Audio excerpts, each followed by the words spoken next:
আসসালামু আলাইকুম dear viewers, English language সাববিডি থেকে সবাইকে স্বাগত জানাচ্ছি আমার আজকের ভিডিও লেকচারে। আমার আজকের ভিডিও লেকচারটি হচ্ছে লেক্সিকন, থেসারাস বা ভোকাবুলারি। তো আমরা আজকে পড়ব সিনোনিম অ্যান্ড অ্যান্টোনিম এর পার্ট 6। তো এগুলো আমি বিভিন্ন চাকরির পরীক্ষার প্রশ্নপত্র হতে বাছাই করে নিয়েছি। এগুলো অত্যন্ত গুরুত্বপূর্ণ, আপনারা এগুলো চর্চা করুন, ভিডিওগুলো দেখুন, তাহলে আশা করি উপকৃত হবেন। সো ভিউয়ার্স, আমার দুটি ফেসবুক পেজ এবং ইউটিউব চ্যানেল লিংক দেওয়া আছে, পেজ দুটিতে লাইক দিন এবং চ্যানেলটি সাবস্ক্রাইব করুন। আর একই সাথে নিয়মিত আপডেট পেতে বেল আইকনে ক্লিক করে রাখুন।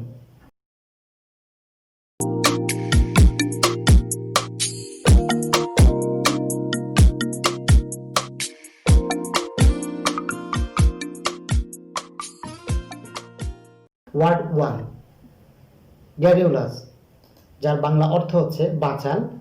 এটি সাধারণত অ্যাডজেক্টিভ হিসেবে ব্যবহৃত হয়, যার সিনোনিমাস হচ্ছে টকেটিভ অ্যান্ড ভলিউবল, এবং একই সাথে অ্যান্টোনিমাস ওয়ার্ডস হচ্ছে রেটিসেন্ট এবং টেসিটার্ন। ওয়ার্ড 2, গালিবল, যার বাংলা অর্থ হচ্ছে বিশ্বাসপ্রবণ, যেটি সাধারণত অ্যাডজেক্টিভ হিসেবে ব্যবহৃত হয়, যার সিনোনিমাস ওয়ার্ডস হচ্ছে ক্রেডিউলাস এবং সাসসেপ্টিবল। অন্যদিকে অ্যান্টোনিমাস ওয়ার্ড হচ্ছে সাসপিশিয়াস। ওয়ার্ড 3, হারমোনি, যার বাংলা অর্থ হচ্ছে মিল বা ঐক্য। এটি সাধারণত নাউন হিসেবে ব্যবহৃত হয়, যার সিনোনিমাস ওয়ার্ডস হচ্ছে অ্যাগ্রিমেন্ট এবং অ্যাকর্ড। অন্যদিকে এর অপোজিট ওয়ার্ডস হচ্ছে ডিসঅ্যাগ্রিমেন্ট এবং ডিসকর্ড। ওয়ার্ড 4, হ্যাজার্ড, যার বাংলা অর্থ হচ্ছে বিপদ। এটি সাধারণত নাউন হিসেবে ব্যবহৃত হয়, যার সিনোনিমাস ওয়ার্ডস হচ্ছে ডেঞ্জার এবং রিস্ক। অন্যদিকে অ্যান্টোনিমস বা অপোজিট ওয়ার্ডস হচ্ছে প্রোটেকশন এবং সেফটি। ওয়ার্ড 5, হোমোজেনিয়াস, যার বাংলা অর্থ হচ্ছে সমগোত্রীয়। এটি সাধারণত অ্যাডজেক্টিভ হিসেবে ব্যবহৃত হয়, যার সিনোনিমাস ওয়ার্ডস হচ্ছে আইডেন্টিক্যাল এবং ইউনিফর্ম।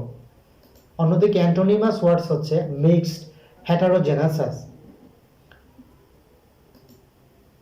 ওয়ার্ড 6, অনারারি, যার বাংলা অর্থ হচ্ছে অবৈতনিক। এটি সাধারণত অ্যাডজেক্টিভ হিসেবে ব্যবহৃত হয়, যার সিনোনিমাস ওয়ার্ডস হচ্ছে ভলান্টারি, অ্যামাচার, এবং অ্যান্টোনিমাস ওয়ার্ডস হচ্ছে স্যালারিড এবং পেইড। ওয়ার্ড 7, হাম্বল, যার বাংলা অর্থ হচ্ছে বিনয়ী। এটি সাধারণত অ্যাডজেক্টিভ হিসেবে ব্যবহৃত হয়, যার সিনোনিমাস ওয়ার্ডস হচ্ছে পোলাইট এবং আনঅ্যাজিউমিং। অন্যদিকে এর অ্যান্টোনিমস হচ্ছে প্রাউড, বোস্টফুল এবং অ্যারোগেন্ট। ওয়ার্ড 8, হিউমিলিটি, যার বাংলা অর্থ হচ্ছে নম্রতা বা বিনয়, যেটি সাধারণত নাউন হিসেবে ব্যবহৃত হয়, যার সিনোনিমাস ওয়ার্ডস হচ্ছে হাম্বলনেস এবং পোলাইটনেস। অন্যদিকে এর অপোজিট ওয়ার্ডস হচ্ছে হটিনেস এবং অ্যারোগেন্স। ওয়ার্ড 9, হ্যান্ডি, যার বাংলা অর্থ হচ্ছে সুবিধাজনক বা প্রয়োজনীয়। এটি সাধারণত অ্যাডজেক্টিভ হিসেবে ব্যবহৃত হয়, যার সিনোনিমাস ওয়ার্ডস হচ্ছে ডেক্সটারাস, কনভেনিয়েন্ট, ইউজফুল এবং স্কিলফুল। অন্যদিকে এর অপোজিট ওয়ার্ডস হচ্ছে ইউজলেস এবং ইনকনভেনিয়েন্ট। ওয়ার্ড 10, হিন্ড্রেন্স, যার বাংলা অর্থ হচ্ছে বাধা। এটি সাধারণত নাউন হিসেবে ব্যবহৃত হয়, যার সিনোনিমাস ওয়ার্ডস হচ্ছে ব্যারিয়ার এবং অবস্টেকল। অন্যদিকে অ্যান্টোনিমস হচ্ছে সাপোর্ট এবং এইড।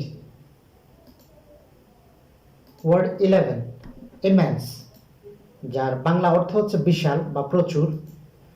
এটি সাধারণত অ্যাডজেক্টিভ হিসেবে ব্যবহৃত হয়, যার সিনোনিমাস ওয়ার্ডস হচ্ছে ম্যাসিভ এবং ম্যামথ।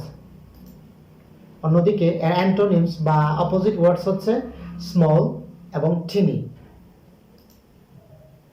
ওয়ার্ড 12, ইনক্রেডিবল, যার বাংলা অর্থ হচ্ছে অবিশ্বাস্য, যেটি সাধারণত অ্যাডজেক্টিভ হিসেবে ব্যবহৃত হয়, যার সিনোনিমাস ওয়ার্ডস হচ্ছে আনবিলিভেবল এবং ইমপ্লসিবল। এর অ্যান্টোনিমাস ওয়ার্ডস হচ্ছে বিলিভেবল এবং ইউজুয়াল। ওয়ার্ড 13 ইন্টেন্স, যার বাংলা অর্থ হচ্ছে তীব্র। তার আরেকটা অর্থ হচ্ছে যে কুখ্যাত। এটি সাধারণত অ্যাডজেক্টিভ হিসেবে ব্যবহৃত হয়। সিনোনিমাস ওয়ার্ডস হচ্ছে সিভিয়ার এবং এক্সট্রিম। অন্যদিকে আর অপোজিট ওয়ার্ডস হচ্ছে মাইল্ড এবং উইক। ওয়ার্ড 14 ইররিলেভেন্ট, যার বাংলা অর্থ হচ্ছে অপ্রাসঙ্গিক, যেটি সাধারণত অ্যাডজেক্টিভ হিসেবে ব্যবহৃত হয়। যার সিনোনিমাস ওয়ার্ডস হচ্ছে ইমপার্টিনেন্ট এবং ইনকোহারেন্ট। অন্যদিকে অ্যান্টোনিমাস ওয়ার্ডস হচ্ছে পার্টিনেন্ট এবং রিলেভেন্ট। ওয়ার্ড 15 ইন্ডিসপেন্সেবল, যার বাংলা অর্থ হচ্ছে অপরিহার্য বা খুবই প্রয়োজনীয়। এটি সাধারণত অ্যাডজেক্টিভ হিসেবে ব্যবহৃত হয়। সিনোনিমাস ওয়ার্ডস হচ্ছে নেসেসারি, এসেনশিয়াল এবং আনঅ্যাভয়েডেবল। অন্যদিকে অ্যান্টোনিমাস ওয়ার্ডস হচ্ছে আননেসেসারি, ডিসপেন্সেবল। ওয়ার্ড 16 ইনডোলেন্ট, যার বাংলা অর্থ হচ্ছে কুঁড়ে বা অলস। এটি সাধারণত অ্যাডজেক্টিভ হিসেবে ব্যবহৃত হয়। যার সিনোনিমাস ওয়ার্ডস হচ্ছে লেজি, আইডল, স্লথফুল, লেথার্জিক এবং ইনার্ট। অন্যদিকে অ্যান্টোনিমস বা অপোজিট ওয়ার্ডস হচ্ছে ইন্ডাস্ট্রিয়াস এবং হার্ড ওয়ার্কিং। ওয়ার্ড 17 ইনস্টিগেট, যার বাংলা অর্থ হচ্ছে প্ররোচিত করা। এটি সাধারণত ভার্ব হিসেবে ব্যবহৃত হয়। যার সিনোনিমাস ওয়ার্ড হচ্ছে স্পার, ইনসাইট এবং মোটিভেট। অন্যদিকে এর অপোজিট ওয়ার্ডস হচ্ছে ডিসকারেজ এবং প্রিভেন্ট। ওয়ার্ড 18 ইন্টিগ্রিটি, যার বাংলা অর্থ হচ্ছে সততা বা ন্যায়পরায়ণতা। যার আরেকটি অর্থ হচ্ছে যে অখণ্ডতা। এটি সাধারণত নাউন হিসেবে ব্যবহৃত হয়। আর যার সিনোনিমাস ওয়ার্ডস হচ্ছে ফিডেলিটি, অনেস্টি এবং মোরালিটি। অন্যদিকে অ্যান্টোনিমাস ওয়ার্ডস হচ্ছে ডিসঅনেস্টি এবং ডিভিশন। ওয়ার্ড 19 ইনসিজেন্ট, যার বাংলা অর্থ হচ্ছে অবিরাম বা নিরবচ্ছিন্ন। এটি সাধারণত অ্যাডজেক্টিভ হিসেবে ব্যবহৃত হয়। যার সিনোনিমাস ওয়ার্ডস হচ্ছে কন্টিনিউয়াস, আনইন্টারাপ্টেড, সিজলেস। অন্যদিকে এর অপোজিট ওয়ার্ডস হচ্ছে স্পোরাডিক, পিরিয়ডিক এবং ইন্টারমিটেন্ট। ওয়ার্ড 20 ইনিমিক্যাল, যার বাংলা অর্থ হচ্ছে শত্রু ভাবাপন্ন। এটি সাধারণত অ্যাডজেক্টিভ হিসেবে ব্যবহৃত হয়। যার সিনোনিমাস ওয়ার্ডস হচ্ছে হোস্টাইল এবং অ্যাডভার্স। অন্যদিকে এর অ্যান্টোনিমাস ওয়ার্ডস হচ্ছে ফ্রেন্ডলি এবং amiable. So viewers, thank you for watching this video. যদি আমার এই ভিডিওটি আপনাদের ভালো লাগে এবং এটা থেকে উপকৃত হয়ে থাকেন তাহলে একটি লাইক দিন আর শেয়ার করে অন্যদের দেখার সুযোগ করে দিন।